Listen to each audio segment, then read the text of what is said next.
All right, let's go ahead and get started then. So this is week 4, last week, final week of this round at least, of the teaching and discussion piece, this cohort program. This week's teaching is going to be on being a protector. So just as a reminder, this whole thing is, our desire for it is to present a theological argument of taking care of our bodies with the hope that the knowledge being a significant piece to motivating you guys to doing the right stuff, right? Make the right choices and continue this beyond this 4 weeks. It's always something. The concern of doing stuff like this is people do things for the weeks that you're kind of engaged and involved in it, and then they just completely drop off. That would not be the hope. The whole point of this 4 weeks is to try to focus on, hey, let's come together, learn some things, discuss some things, and have some stuff to take with you as you continue to do it. Now, we have talked about continuing to do something like this very soon so that we can get back into it, because I know even with what I just said, this is still helpful to have this group like this and discussions like this. So we are going to continue it. But yeah, that's kind of the whole purpose of what we're trying to do. What we've already talked about is men as worshiper, leader, provider in our first 3 meetings. And just as we did with the provider, being a protector is kind of a subcategory to the leadership that men have been called to, right? Men who were created to lead were given the 2 significant roles: provide and protect, right? Those are the 2 roles that we see. That comes from Genesis chapter 2, verse 15, which should be there on your handout. The Lord God took the man and put him in the Garden of Eden. We said last week that he rested him there, right? That was his domain. That was where he was supposed to set up shop. And the 2 main things that he said to do were to work and to keep it. That's where we get this whole provide and protect. So we said that work means to cultivate, tend to do that, and to do that expecting production, expecting the fruit of your labor. And the word keep means to watch over, to preserve, or to guard. And that's where we get this idea of being a protector of our gardens, wherever we are leading, right? The 2 big areas that we've focused on these 4 weeks have been ourself and our families. Those are the 2 gardens, in a sense, where we could be applying this teaching. And part of what taking dominion looked like for Adam was protecting what he was given. Right? He was to guard the garden and the precious things in the garden from anything that may want to harm it in any way. Fight to keep anything that may negatively affect the goodness and beauty of the garden, we may say. In fact, the word keep there is the same word that is used for guard in Genesis chapter 3, verse 24, and speaking about the cherubim with the flaming sword, who were to guard the way to the tree of life. Right? Nothing was to get past them. We could think of them as warriors in their protecting. They wanted to protect that path to the tree of life, protect the tree of life from anybody getting there, so they weren't soft in their way of doing that. They were warriors there, willing to cause harm on anything that may try to get past them. So this is where that Isker quote comes in on your handout. This is again from Boniface Option. If you haven't read it, I highly recommend it. It says, Adam's purpose was not to keep the garden like your grandma in her straw hat holding pruning shears. His job was that of a warrior priest, to kill anything that transgresses the sanctuary. Adam was created for holy war. Like we mentioned last week, he obviously failed in that calling, did let something dangerous get into the garden, even start speaking to his wife. But even though that's the case, that's still what men were created for, right? So as a protector, Adam's responsibility was to protect the garden, and that was because he was the covenantal head. Right, we talked about that last week. He represented mankind and his family before God. So we see built into God's design man's responsibility before God, and in this specific area, this responsibility to protect. So that's the biblical principle. Right? Men have been called to protect. Now, as we've said the last few meetings, that starts with spiritual protection, of course, praying for your family, right? Praying for their hearts, praying against sin, the world, the devil's impact on them. Protecting their eyes, ears, minds, right? Creating an environment in our home that's saturated with God's law and the gospel. But for our focus here as men, we have to be able to physically protect ourselves in our families as well. We have to be able to lay our lives down for our wives, just like Jesus laid his down for his bride, right? Die to our selfishness, die to our preferences, but we also need to be able to be prepared to lay our life down physically to protect our families. Lastly, this warrior priest concept that Andrew Isker referenced is also seen with the Levites in the Bible. If you guys know the history of the Levites, I know when I think of a priest, I think of like a Roman Catholic priest, right?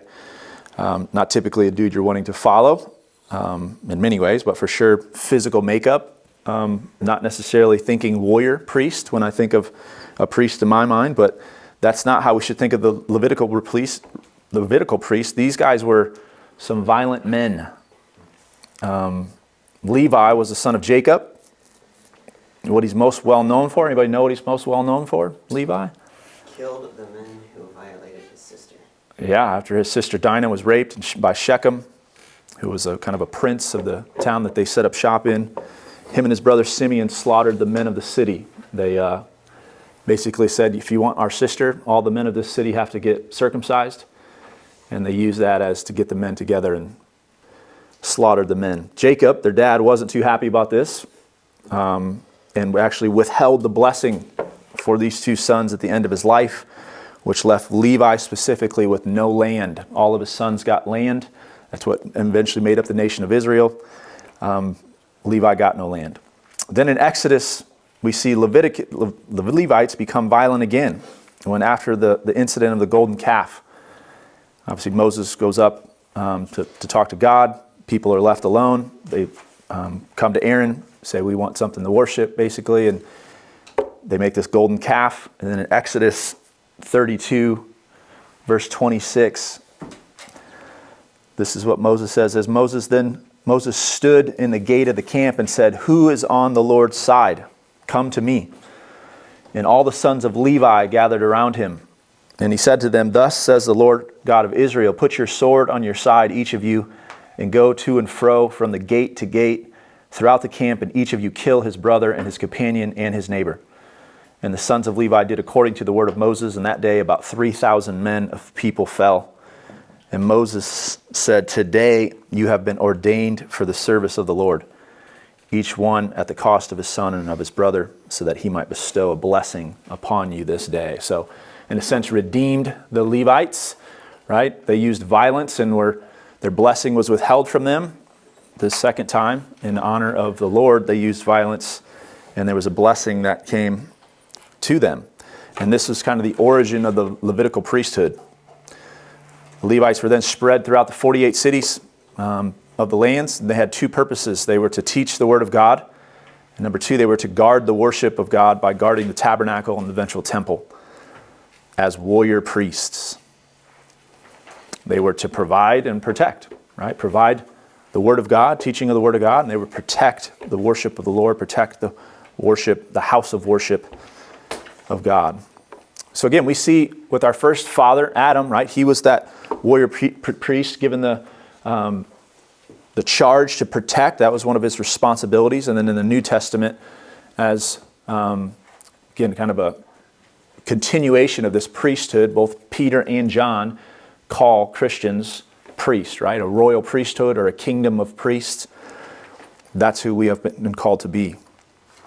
Ones who are also supposed to be providers, and again for this week, protectors. So, with all that said, as we go into this discussion, I want to open it up with, what do you guys think about all this? Do you think it's necessary? Because I didn't necessarily give any teaching, right? The Bible doesn't say be physically fit so that you can protect your home. But there's a lot that we can imply, right? If you're a warrior priest, right? If you're one who can go and slaughter all of these men in Shechem, or if you're one that can slaughter the Israelites, some of the Israelites, you probably have to be somewhat physically capable to be able to do that, especially that time. They weren't using, AR-15s to do that, right? They were actually using hand-to-hand combat to do that.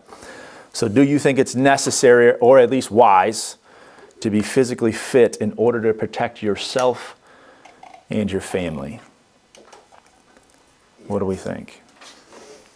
The simple answer of yes, he says.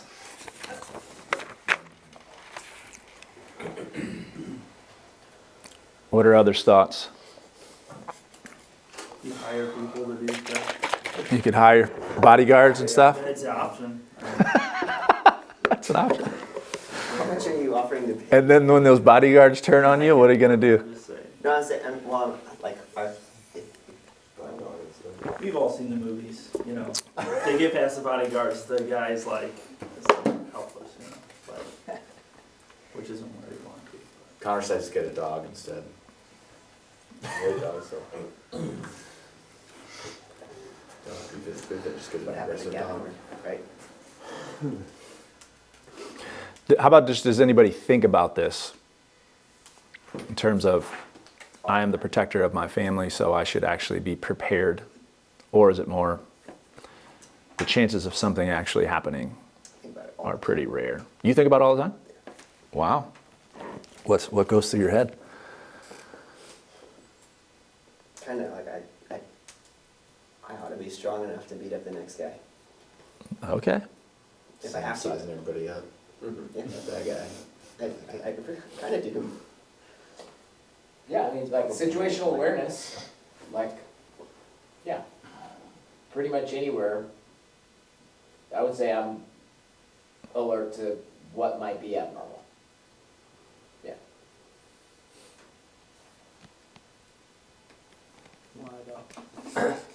Why?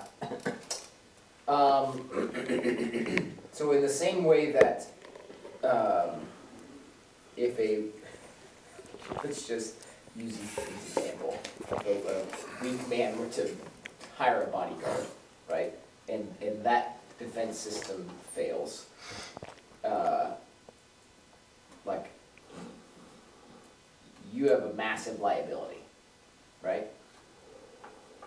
So, essentially, it's that type of idea of understanding, like, yeah, what those liabilities are, and assessing risk and that sort of thing. Imagine if you were your own bodyguard. If you hired a bodyguard, you would want them to be on the constant lookout for threats. So if that's your job, then you have to be doing the same thing. Right.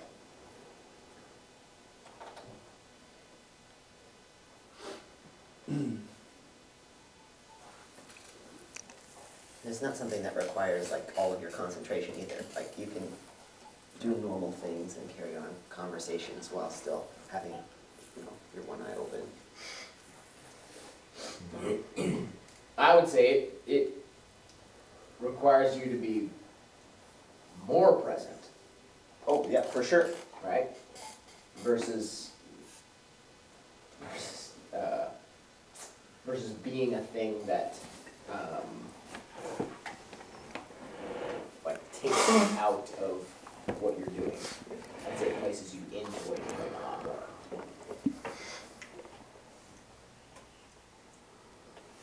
You know, if I, not saying I don't do this because I've definitely done this, but if I run into the grocery store and I'm like trying to half listen to a podcast and buy my groceries, it's like I'm not paying attention to what's going on around me, right?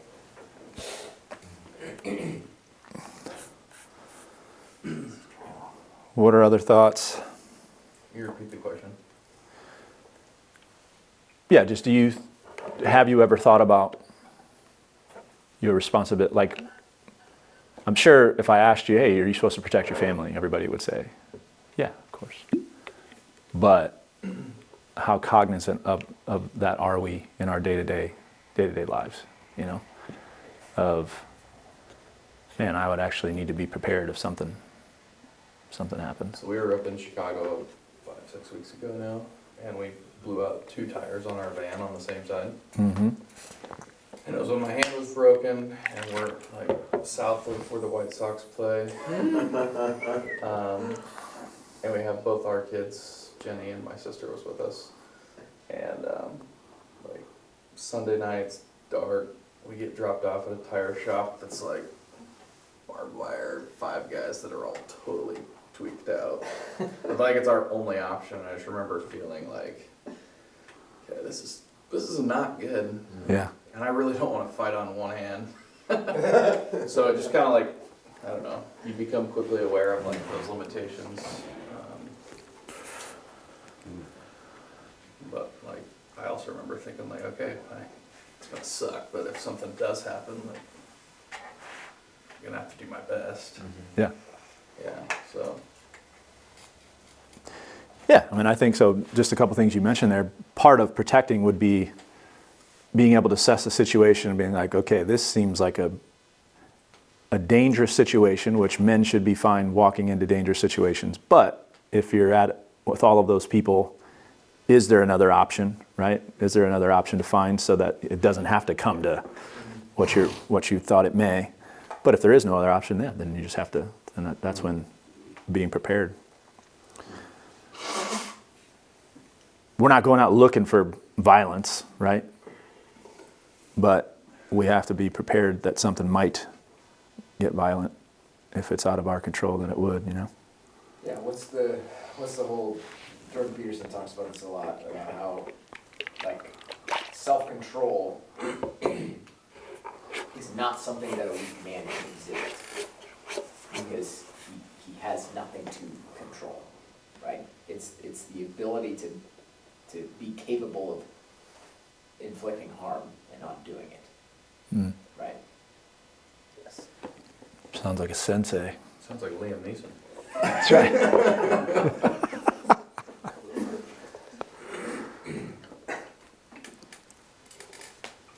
Yeah, I've thought about, you know, what to do to like protect my family, but I usually don't look to like health or my health first. I think I have a gun. Mm-hmm. I like to sleep with my car keys near me.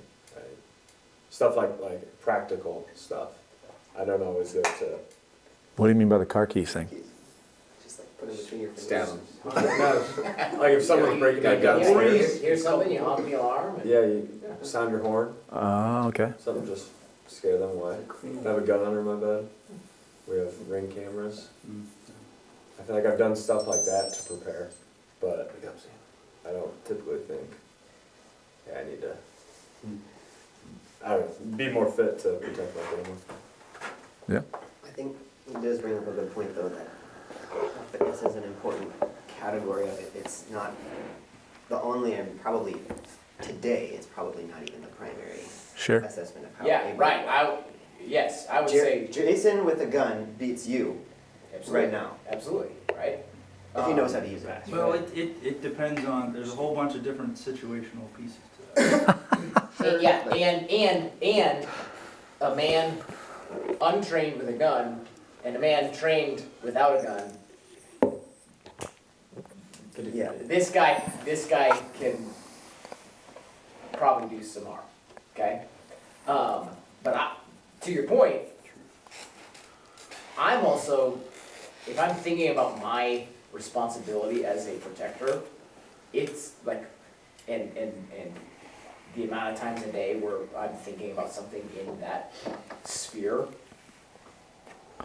most of the time it's not things having to do with my physical capabilities. I'm thinking about, like, what type of influences are coming into my children's lives, Mm-hmm. right? Like, that's probably what I'm thinking about protecting more than anything physical. Yep. But also, like, if you're in that situation, you have to have the mental awareness and toughness to be like, yeah, I'm gonna shoot this guy. Mhm. 'Cause if you just freeze, then it doesn't matter. If you have the gun pointing around and stuff. That's a great point. I'm trying to remember the book. On killing, Oh, is that what it is? I think so. Yeah, yep. I read this book called On Killing, and this is like, he's a military guy, maybe special forces guy. And he talks about how a very low percentage of, I don't even know how you would say it, guns that are fired ever hit anybody, like even in war and stuff. And it's because of the difficulty it is to take somebody's life. It wasn't that, I mean, part of it is just people have bad aim, but when they, I don't know how they would do this research, but when they actually did the research, they would see that men were actually aiming so that they wouldn't kill somebody, even when they were in war, because of how people just we don't want to take another life, basically.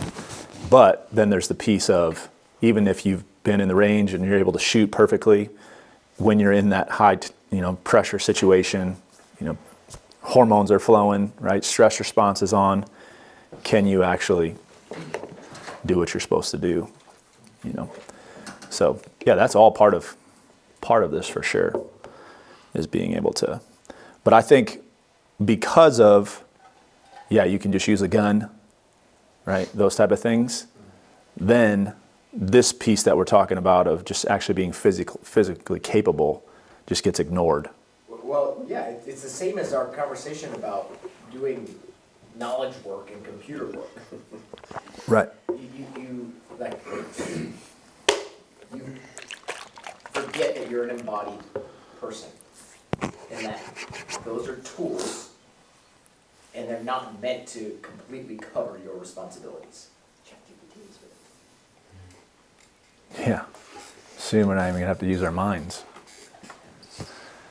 Yeah.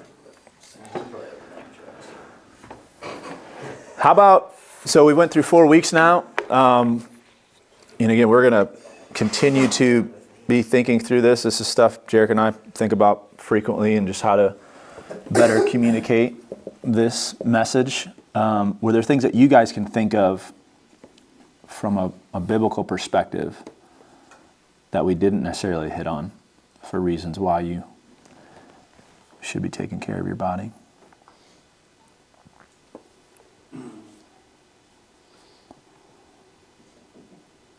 Anything come to mind?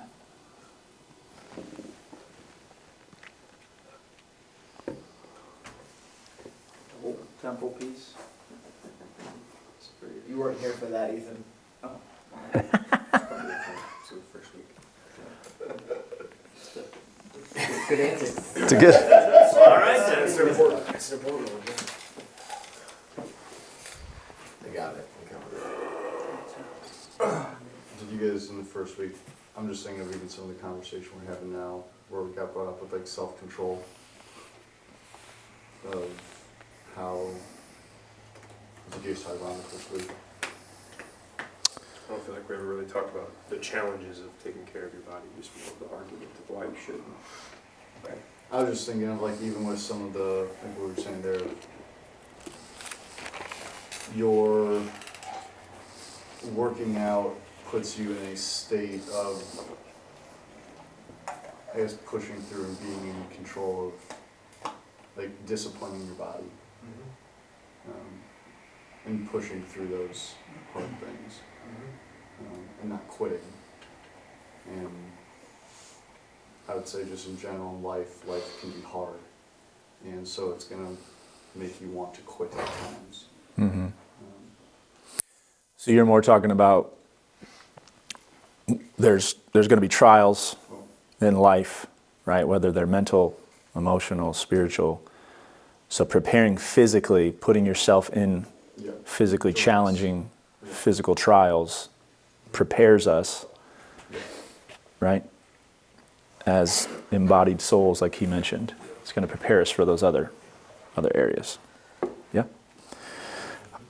How about 1 Timothy chapter 4, verse 8? You know what that verse is? Sam, you probably have it, 1 Timothy chapter 4 all memorized. Verse 12. He's had the Timothy's for a while. You can start at the 1 Timothy 4, 8. Yeah.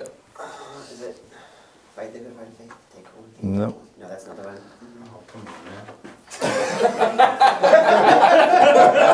That's pretty good. I'll just read verse 6. It says, if you put these things before the brothers, you will be a good servant of Christ Jesus, being trained in the words of faith and of good doctrine that you have followed, having nothing to do with irreverent, silly myths. Rather, train yourself for godliness. This is verse 8. For while bodily training is of some value, godliness is of value in every way, as it holds promise for the present life and also for the life to come. That translation is disappointing. Oh, you wanted Translation says, have nothing to do with worldly fables, but only for old women. That's NASB? Yes. Let's look at that. That's the 95 version. I don't know if the new one says that. The 99 translate. The 1995. It's 95. It was changed in 95, Once 96. you reminded him of what the verse was, I don't know, there's a lot of fables that I don't think of as just for old women. That is fun. But have nothing to do with worldly fables fit only for old women. Look at that saying. On the other hand, discipline yourself for the purpose of godliness, for bodily discipline is only of little profit, but godliness is profitable for all things. So the point, obviously, he's trying to emphasize training of godliness, right? But he doesn't, he at least mentions that physical training there is value there, right?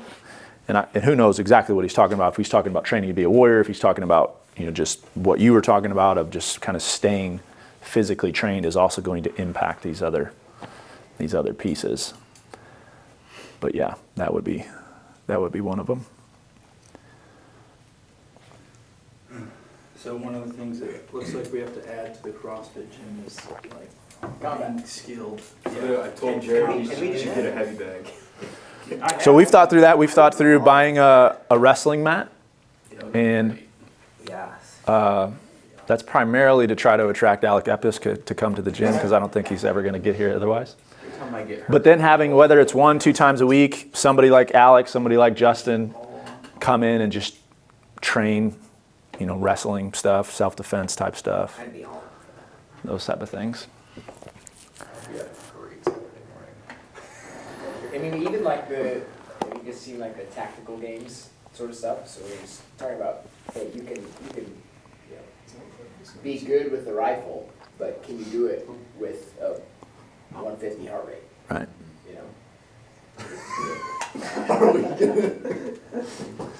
I can't even play with Nerf guns. Just go hunting sometime, Just- feel the heart rate change. Bring. Yeah.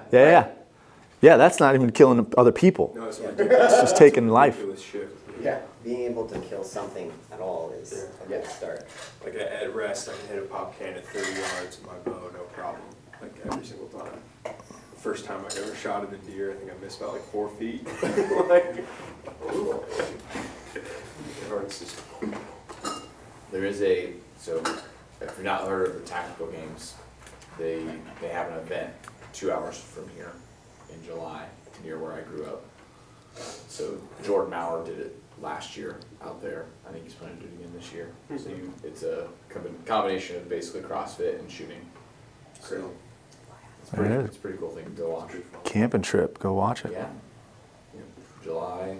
Only eat what we catch and kill. We're always fast. Straight That's what bullets. that sounds like. You drop your gun into a burpee to pick it up. Something like that. I guess there's a thing that just happened in my hometown, Rockford, this week that had me thinking about this. There's a guy that, 22-year-old guy that went around his neighborhood at like 1 o'clock this Thursday and stabbed like 20 people. Oh my gosh. He killed like 4, yeah, and then a whole bunch of others. Started with a home invasion and then he just ran around the neighborhood and anybody that he saw he went up and stabbed. And so like, part of me just thinks like, if someone wants to go and do evil, like I can't protect my family from a bullet. Yeah. Like I can't. Right. So like most of the work seems like it should be in the setting up of your family and the like when you talk about physical protection, obviously what Jerick was saying about the influences that get into your family, that's a different type of protection. It's probably more like you're gonna get reps at that. Of like, should we watch this movie? Is this book a good thing? What are the kids learning at school? Like you're gonna get lots of reps with that. But like I think about like that neighborhood wasn't even in like a really bad part of Rockford. Like I would say it was like a lower middle class neighborhood. It's like 5 miles from where my mom lives, and like it made me question like, should Abby be going for a walk with Phoebe without me? Yeah. Or like it's like, which seems crazy. Like if I went and told Abby, hey, you can't walk around our neighborhood, like that seems crazy, super restrictive. But like, yeah, I don't know. It feels like the protection piece for like physical violence or someone like just doing evil, your ability to actually protect from that seems extremely limited.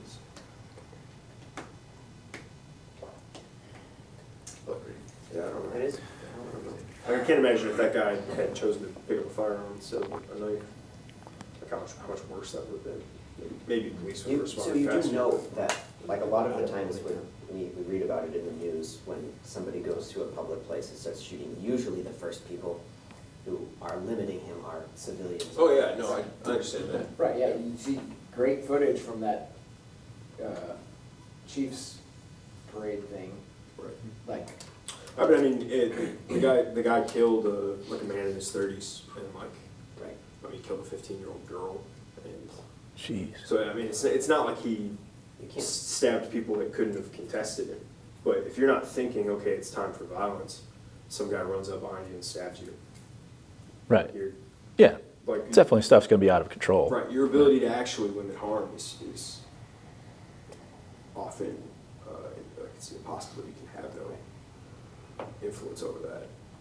So it just feels like most of the value and thought should be put into how you set your family up. yeah. What neighborhood are you living in, or like what rules do you have for where your kids can go on their own? I don't know.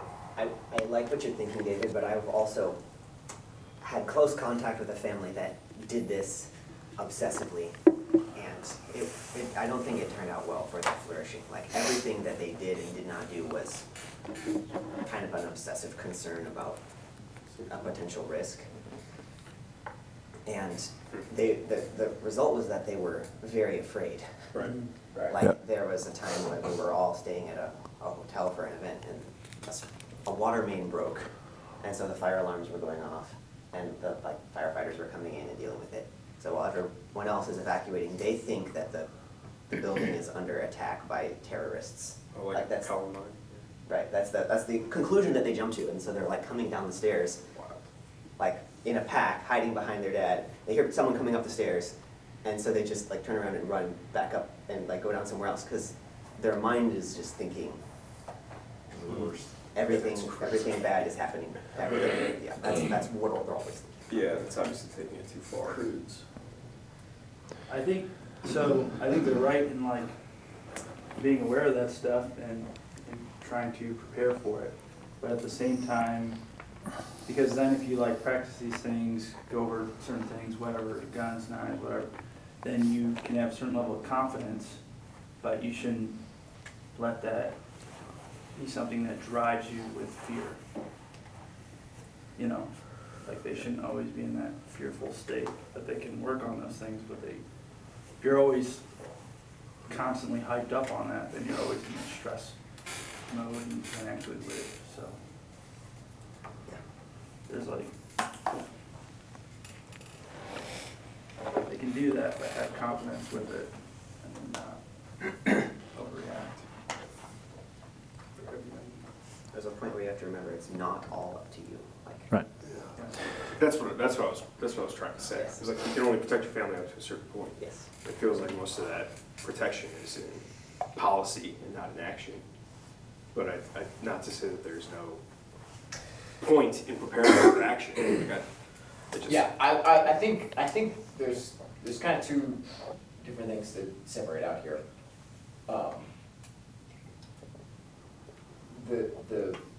The thing I want to make sure that we're not saying is, we're not saying, and you're not saying, don't fight back, right? Me? Yeah, No. Heck no. and so I think it's. No, I mean if I was out for a walk with Abby and a guy stabbed somebody and then was running towards us, Yeah.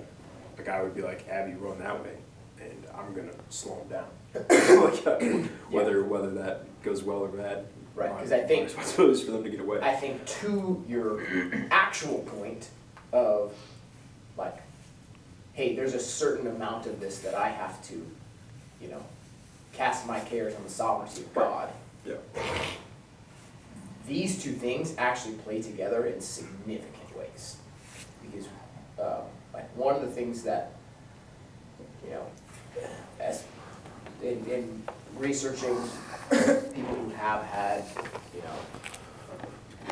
been a part of violent attacks or sexual assault or any of these things, a major differentiator is if people fought back or not, both to the outcome of the situation, but also to that person's essentially psychological damage from the situation.